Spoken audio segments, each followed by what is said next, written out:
여러분 안녕하십니까? 우리는 요즘 매일 쏟아지는 뉴스 속에서 살고 있습니다. 가끔 어떤 게 진실인지 의문이 들 때도 있습니다. 뉴스도 가려보는 지혜가 필요합니다. 이 방송은 인터넷 신문 이프레스가 발행하는 기사와 요즘 관심이 집중되고 있는 뉴스를 골라 좀 더 자세히 알아보는 식으로 진행하려고 합니다. 방송 중에 오류가 있거나 이프레스가 발행하는 기사에 이의가 있는 분은 이메일이나 댓글을 남겨주시기 바랍니다.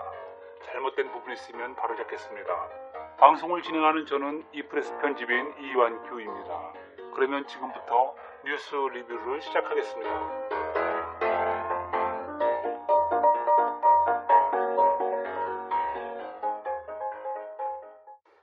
오늘은 뉴스 리뷰라기보다 6.13 지방선거를 전후해서 왜 그렇게 이재명 지사는 공격을 받는지 그걸 한번 살펴보겠습니다.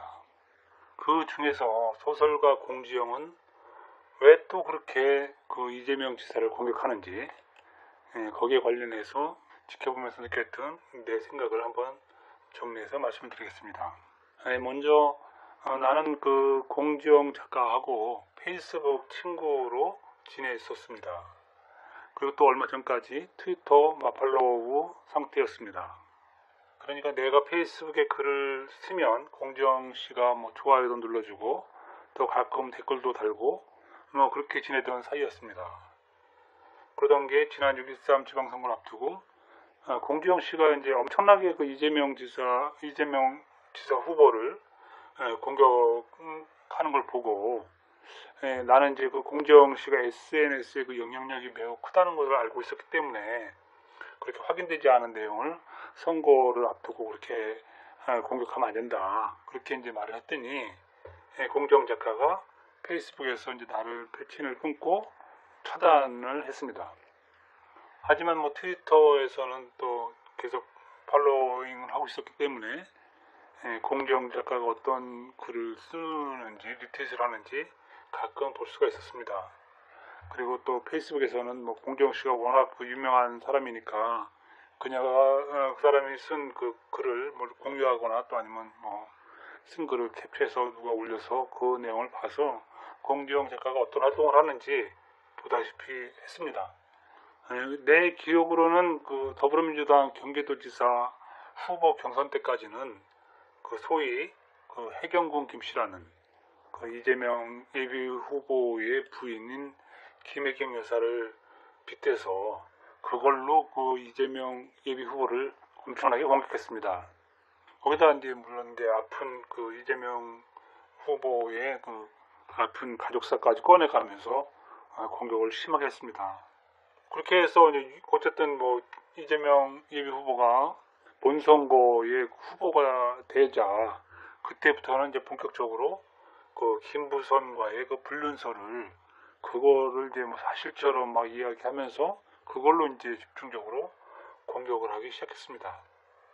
지방선거의 본선거 기간은 한 보름 남짓하기 때문에 그 짧은 기간에 그런 불륜설에 대해서 일일이 다 해명할 수도 없고 그거를 해명한다고 해서 그 순간에 우리가 잉크물을 확 쏟아버리면 그걸 아무리 짧은 시간에 그걸 없앤다고 하더라도 그런 흔적은 남아있기 때문에 이재명 후보로서는 치명적인 타격을 입는 것이죠. 그래서 자칫하면 후보가 선거에서 패할 수 있는 그런 가능성도 보였습니다.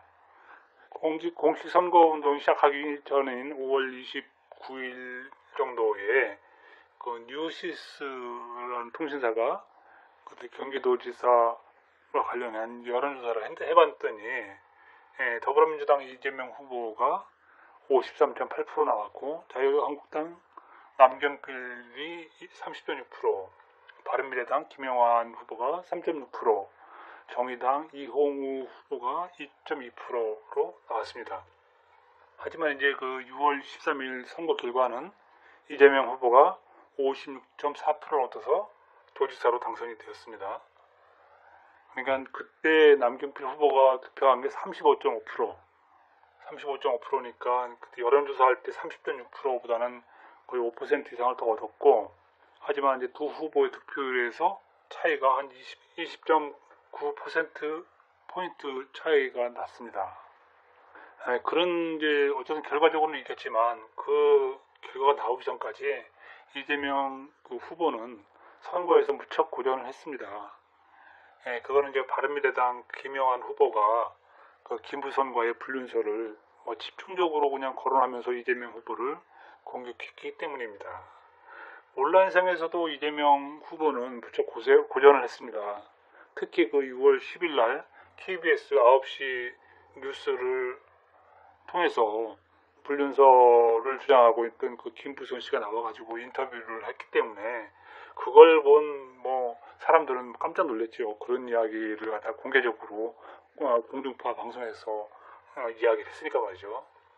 그리고 그때 그 인터뷰를 전후로 해가지고 100만 가까이 그 트위터 팔로워를 지닌 그 공지영 작가가 그 불륜의 증거가 줄줄이 있다는 식으로 그런 글을 또 트위터에다 올리고 그게 또 한 수천 회 정도씩 리트윗되고 그래가지고 온라인 트위터 SNS는 그런 불륜설이 거의 아주 바닥에 퍼지도록 그렇게 작업이 됐습니다. 이렇게 이제 그 온라인상에서 김부선 관련한 그 불륜설이 퍼지고 또 방송에서 나가고 선거 토론에서 그것 집중적으로 하니까 그런 내용을 보고 이재명을 안 찍고 기호 2번 남경필 후보를 찍겠다는 글을 또 누군가 또 트위터에 올렸는데 그 글을 공지영 작가가 또 이제 그 100만 팔로워들이 보게끔 또 리트윗을 하고 이제 그렇게 했습니다. 그러니까 그때 그 공지영 작가가 리트윗한 글 중에는 6월 7일 날 올라온 글인데 6월 7일 날 트위터 이용자 물타리 장미꽃이 활짝 폈네라는 그 이용자가 올린 글을 보면 이들이 그 불륜설이라든지 그런 걸 작업을 통해서 어떻게 사람들을 그 의식을 바꿨는지 그 내용을 쓴 글이 있습니다. 그걸 한번 보겠습니다. 그 트윗의 내용은 방금 카톡 절대 2번은 찍지 않을 거라던 친구가 도지사는 남경필 찍는다고 오늘 뉴스하고 공지영 작가 이창윤 씨 페이북글을 보냈더니 마음 바뀜. 절대 안 바뀔 듯 방방 뜨던 친구였는데 그거 크이라고 쓴 트윗입니다. 그거를 또 공지영 작가는 리트윗을 했습니다. 결국 도지사는 자유한국당 남경필 후보를 선택하기 위해서 이들은 선거운동을 한 걸로 보입니다. 그리고 이제 6월 초에 이미 그 TV 뉴스에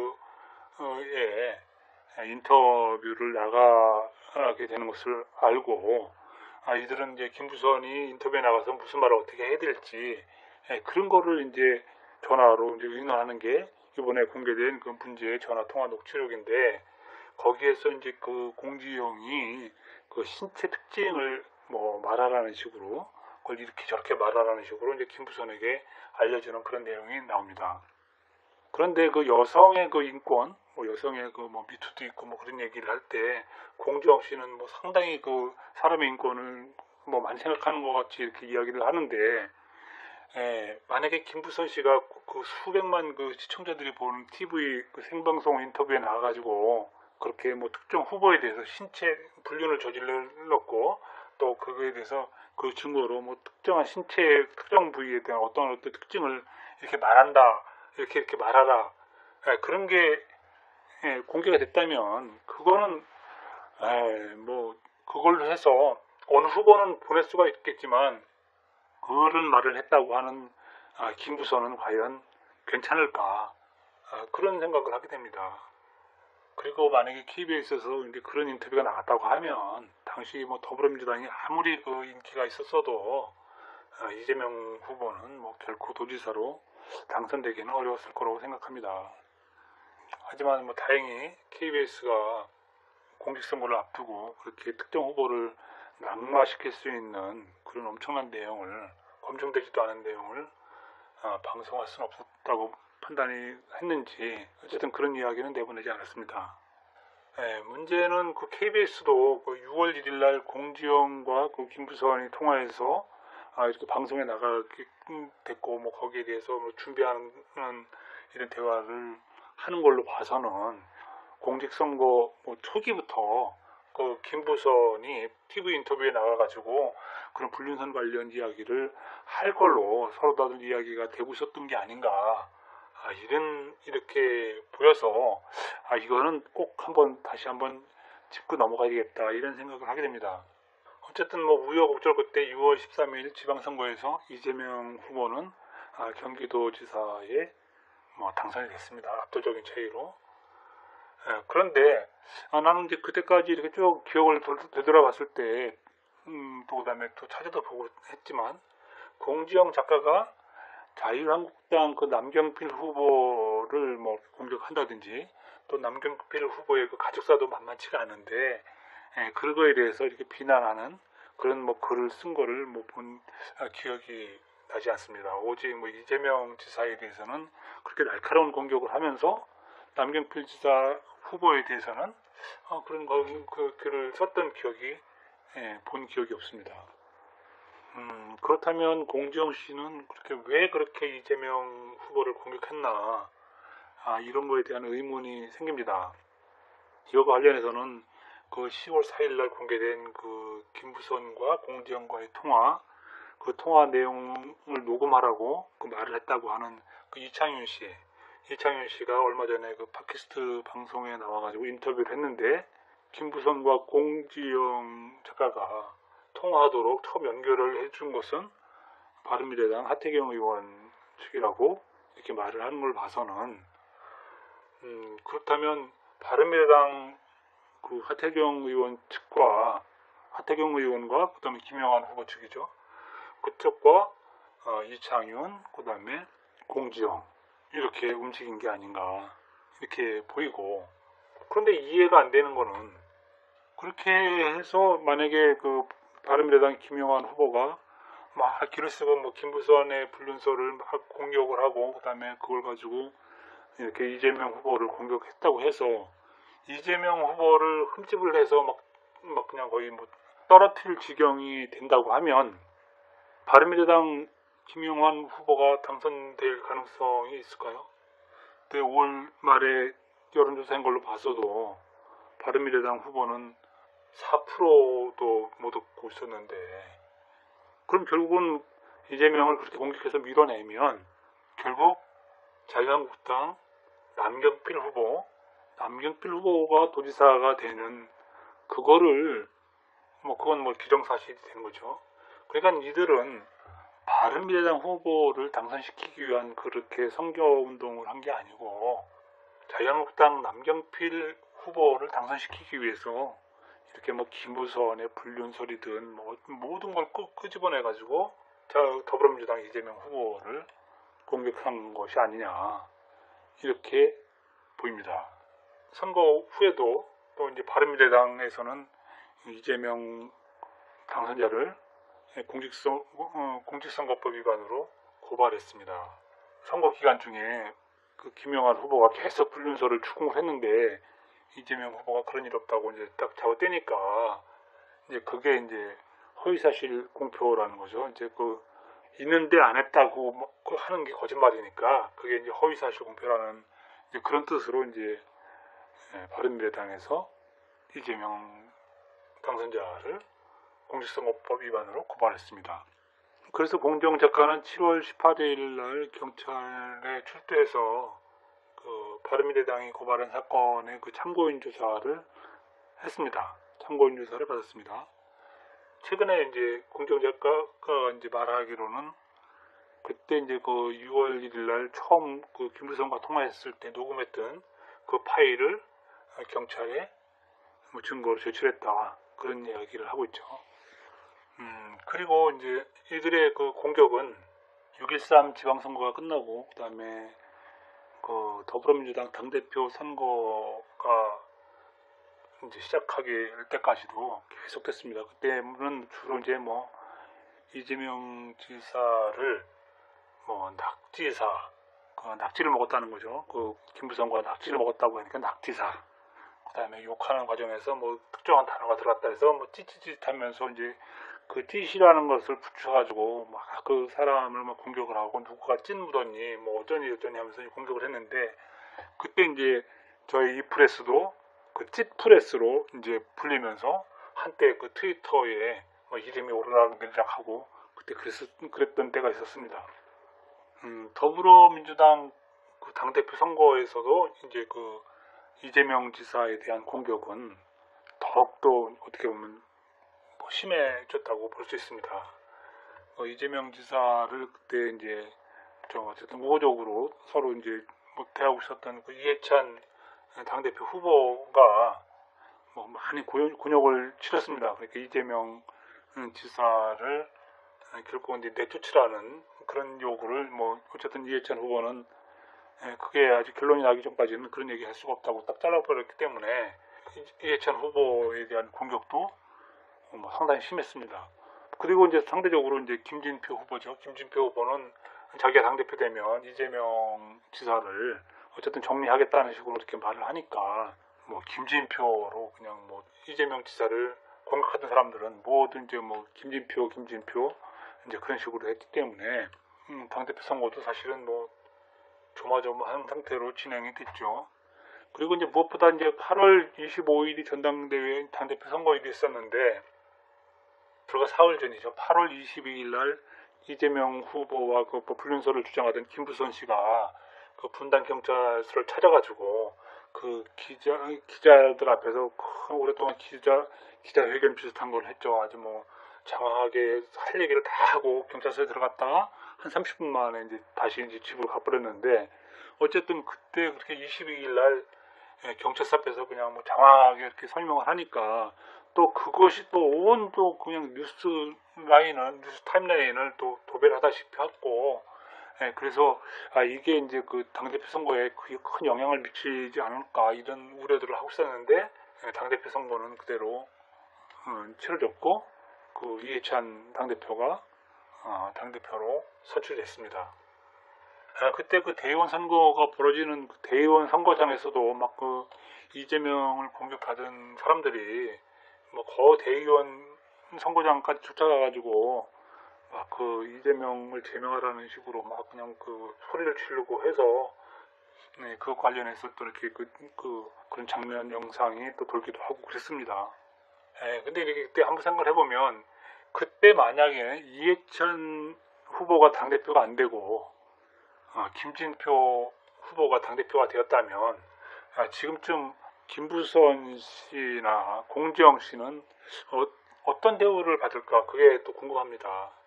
그리고 또 그렇게 내쫓으라고 하던 그 이재명 도지사는 지금 운명이 어떻게 됐을까, 이런 생각을 하게 됩니다. 아마 그때 그렇게 김진표 후보가 당대표가 되고 했다면 아마 이재명 지사도 더불어민주당에 남아있기는 쉽지가 않을 걸로 생각이 되고, 그렇게 되면 그 이재명 지사의 그 거취에 대해서도 좀 상당히 좀 회의적으로 볼 수밖에 없는데, 그렇다면 결국은 뭐냐면 경기도 지사를 재선거를 해야 되는 그런 상황도 벌일 수가 있을 걸로 생각을 해볼 수 있는 거죠. 그러니까 당대표로 뭐 김진표가 당대표가 되고, 그러면 이재명은 그만둬야 되고 더불어민주당을 떠나야 되고, 그러면 뭐 버려진 자식이 되니까 결국은 뭐 그 당에 붙어 있겠습니까? 그만둬야지. 그렇다면 재선거를 해야죠. 자, 그럼 경기도지사를 재선거한다고 생각을 한번 해볼 때, 그러면 누가 경기도지사가 되겠습니까? 바른미래당 김영환 후보가 되겠습니까? 결국은 자유한국당 남경필 후보가 가장 유력하다고 볼 수가 있습니다. 재선거를 만약에 다시 한다면. 그러면 이들이 여태까지 그 이재명 후보를 지금까지도 이렇게 흔들고 있는 세력들은 아마도 그거를 바라고 있는 거 아닌가. 남경필 후보를 경기도지사로 세우기 위해서 이렇게 그냥 치열하게 그 이재명 지사를 공격하고 있는 게 아닌가, 이런 생각을 하지 않을 수가 없는 것입니다. 어쨌든 그 당대표 선거가 8월 25일 날 끝났는데, 이해찬 후보가 당대표가 되는 걸로 끝났는데, 그 이후로 그 공지영 작가는 김부선의 불륜설을 거의 언급하지 않습니다. 거의 언급하지 않습니다. 간간히 뭐 물론 꾸준하죠. 그 이재명 지사를 공격하는 그 트윗은 리트윗 형식으로 계속 그 자기의 그 의견을 뭐 하루에도 수십 차례씩 나타내지만 본인이 직접 뭐 김부선의 불륜설을 뭐 거론하면서 그걸로 이재명 지사를 공격하는 그런 행동은 거의 하지 않습니다. 그리고 이제 그때 8월 말경에 김부선이 변호사비를 모금하겠다고 그때 계좌번호를 올렸는데 그거를 공정 작가가 자기 그 SNS에 그것을 올려주는 걸로 그러고는 그 이후로 김부선을 특별히 언급하는 그런 내용의 트윗을 거의 본 기억이 없습니다. 그냥 꾸준하게 그 이재명 도지사를 공격하는 그런 이 사람 저 사람이 올린 그 트윗을 리트윗하는 그런 형식으로 이재명 지사를 계속 지금도 공격을 하고 있고, 그다음에 특히 그 SBS가 7월 달에 그 방송했던 그것이 알고 싶다가 방송했던 그 성남 교포과 관련해서 그런 것과 관련해서도 뭐 꾸준하게 리트윗을 하고 그랬습니다. 내가 오늘 이렇게 그 공지영 작가의 그 트윗이라든지 SNS라든지 그런 걸 통해 가지고 이렇게 그 이재명 도지사를 이렇게 왜 공격을 하나 이 문제에 대해서 얘기를 했는데, 사실 나는 뭐 공지영 작가가 뭐 어떤 트윗을 하든 어떤 SNS 활동을 하든 그거에 대해서는 별로 관심을 두고 싶지 않습니다. 내가 뭐 그분의 그 뭐 스토커도 아니고 그분이 무슨 글을 쓰는 거지 일일이 뭐 찾아가서 내가 보고 싶지는 않습니다. 다만 공지영 작가가 그렇게 그냥 뭐 그렇게 SNS 영향력이 아주 뭐 미미한 사람이라면 관심 들 필요도 없죠. 그런데 지금 오늘 현재 그 확인해 보니까 공지영 작가의 그 트위터 팔로워가 91만 명이 넘습니다. 91만 명이 넘는 그 트위터 팔로워가 그렇게 뭐 책임지지도 않을 문제, 그 다음에 특별하게 확인되지도 않은 문제, 그런 문제를 계속 날리고 또 어떤 그 지사 당선자, 지사를 갖다가 계속 그렇게 공격하는 글을 쓰게 되면 그 공직자가 어떻게 일을 하겠습니까?